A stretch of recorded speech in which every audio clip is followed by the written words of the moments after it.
Стадион. Емисија за вашата вистина.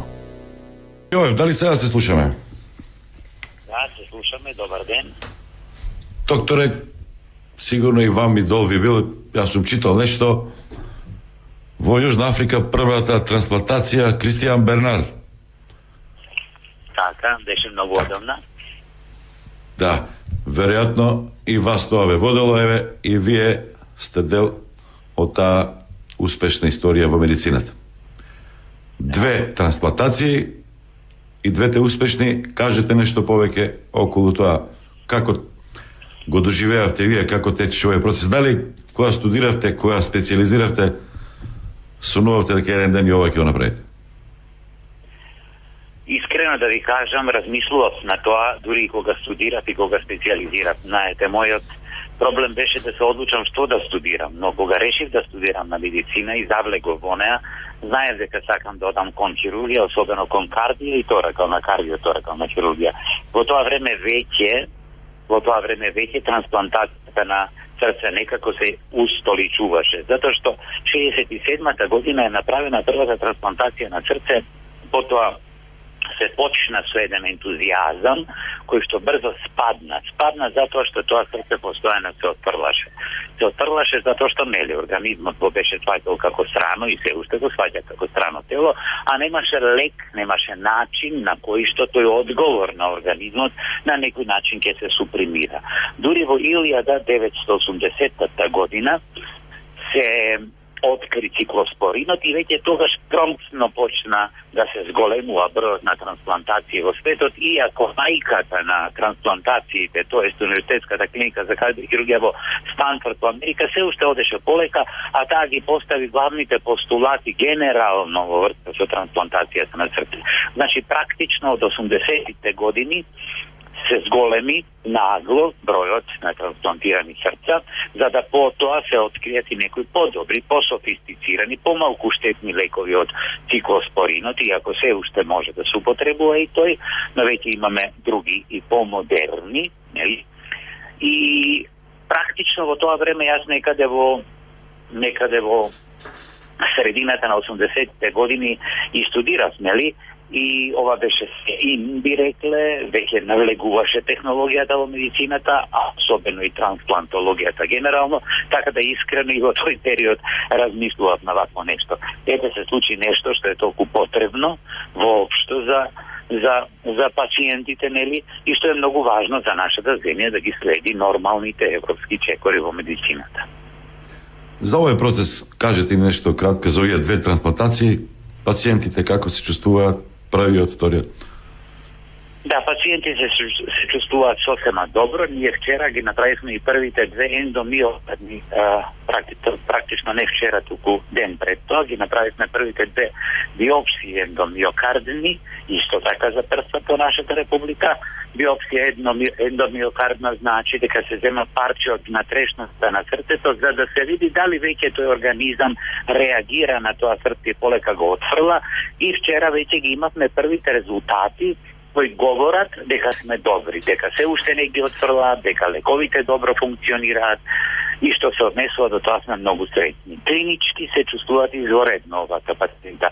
Едниот кој што е пред една година имплантиран, или кој што има ново срце, се чувствува перфектно, го контролираме постојано на неделна, на двонеделна база, а вториот младото момче кое што беше екстубирано, значи веќе не беше на респиратор првиот ден, веќе е вертикализиран, шета, се бања, прашува кога ќе оди дома и се надеваме дека сето тоа ќе продолжи да биде токму така.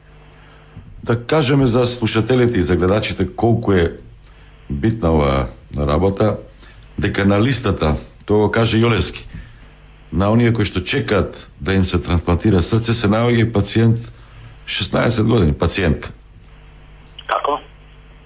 Дека на листата за чекање за трансплантација во Македонија се наоѓа и пациентка која што има 16, само 16 години. Веројатно имаме доста пациенти на листата, а листата во суштина треба да биде многу поголема, што зависи од нашата примарна медицина и од нашите кардиолози, чие што ниво секако треба да го подигнеме и на некој начин да се вклучат со нас, кои што ја водиме практично медицината во висок технолошки смисол, да не пратат, за да може да се откриваат тие пациенти и на некој начин веќе да се ставаат во листата, да се припремаат и така. Но дека има токму 16 годишна пациентка, се уште не знам, сите останати ги знам, е нешто актуелно и нешто сосем ново, нели? Меѓутоа, тоа пациентите, болестите не прашуваат, пациенти има и многу млади, и постари, и во средна возраст, затоа што и причината за тоа дека треба да се трансплантира срце или причините се повеќе. Меѓу другото, кај помлади може да видат некои, кај млади, некои конгенитални заболувања кои што не можат да се решат со конвенционална хирургија, кои што се еднаш или два пати решавани со конвенционална хирургија и не се може повеќе, или пак некои така наречени вирусни миокардити, кои што ќе го оштетат толку тоа срце, што ништо друго не преостава освен да се замени. Така да тоа е причината кај што многу заради која што кај многу млади би има индикација, причина за да се постави на листа и за да се трансплантира, да се бара срце за да се реши проблемот, нели, со тој пациент. Инаку ги имаме во сите возрасти. Докторе Јоев, ентузијазмот, амбицијата не треба да престанува. Кои според вас се следните чекори и можности на македонската медицина? Дали еве бели дробови во Хрватска се трансплантира пред со асистенција на доктори од Австрија пред околу недела-две. Црн дроб спомена Апсолутно. докторката Мојсова. Видите вака, најчесто потреба за трансплантација има од бубрези и срце. Секако и за бели дробови, јас би кажал дека би требало да трансплантираме, иако бројот може би е на некој начин помал, може би е нешто покомплицирано, но ништо нема комплицирано и секако дека би требале да одиме и во тој правец. Особено што нашата клиника за универзитетска кардиохирургија ја има целата база која што е потребна и за трансплантација на бели дробови и за трансплантација на хепар, доколку тие абдоминалните хирурзи со кои што изможно комуницираме го побараат тоа од нас. Трансплантацијата на белите дробови во принцип, нели, во принцип е трансплантација за која што се побарува висока технологија и вештина хируршка, исто како и за кардиохирургијата, а со оглед на тоа што ние сме главно постарите хирурзи во кардиоторакален смисол едуцирани. Например, јас конкретно сум учествувал на повеќе од 20-30 трансплантации на бубрези во Цирих, така да на бели дробови во Цирих. Сметам дека можеби тука би требале да се интегрираме и да го направиме тоа.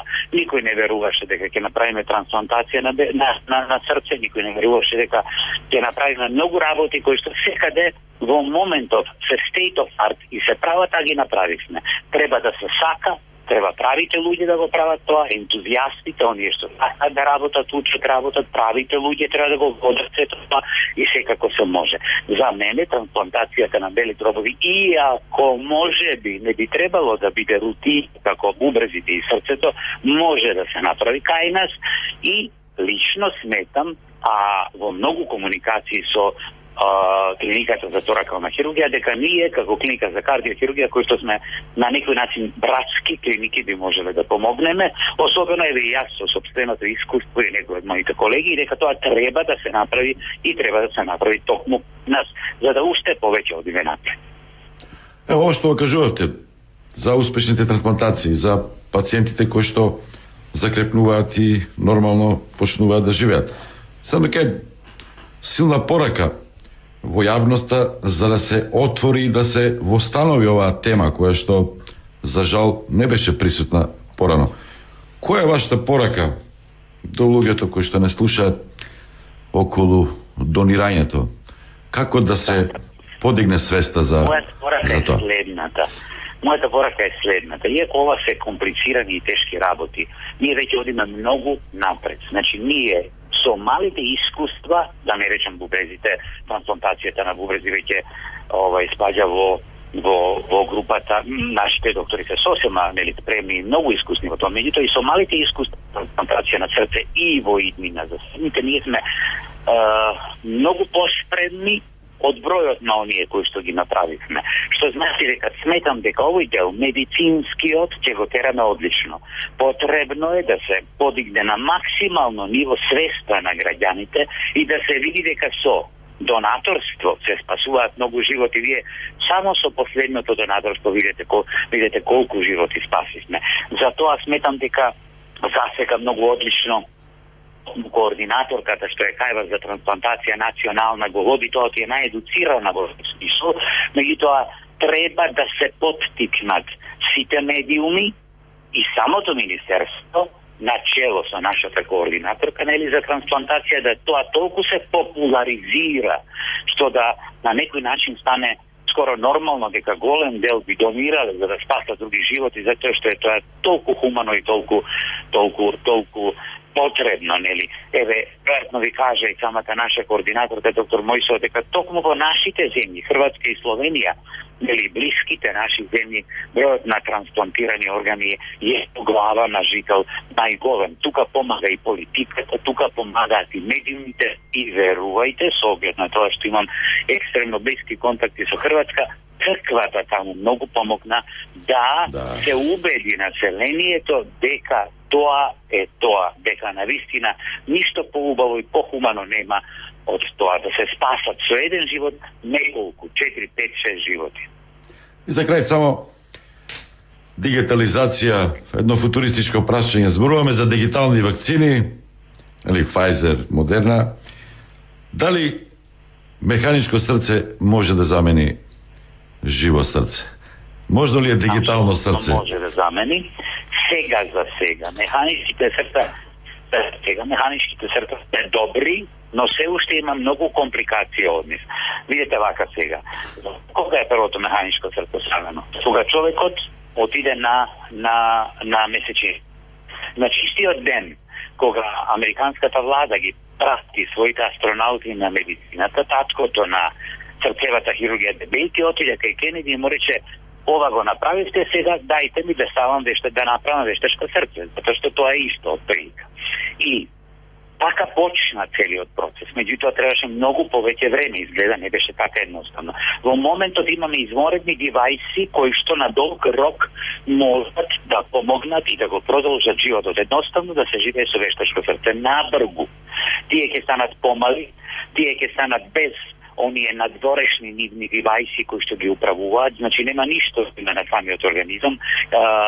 По пат на Wi-Fi технологија ќе се раководат, значи ќе би шекале луѓе за кои што и нема да знаеме дека имаат вештачко срце во себе. Тоа е веќе на пазар, не е на пазарот, тоа е веќе дефинирано, веќе постојат такви девајси, но знаете како, се уште се користат стари возила, не стари возила, него типови, додека новиот не се имплементира, за да се на некој начин заврши со продажбата на истите, се на некој начин, индустрија и бизнис и така натаму. Но тоа е реалност која што најмногу за година до 2 до 3 ќе биде имплементирана. Останува само компликациите кои што тие ги имаат, значи тие го продолжуваат животот апсолутно некаде 5% до 10 години, меѓутоа очекувам, ако се надминат компликациите, а технологијата е нешто што верувам на овој свет,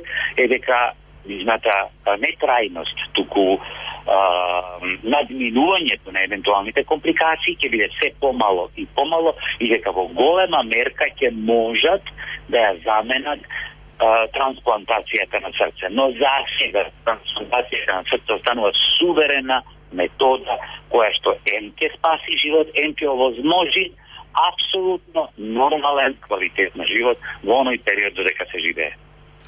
Благодарам, доктор Сашко Јовев, кардиохирург, беше гостин во денешното издание на емисијата Стадион. Зборувавме за трансплантацијата, за органодарителството. Стадион. Емисија за вашата вистина.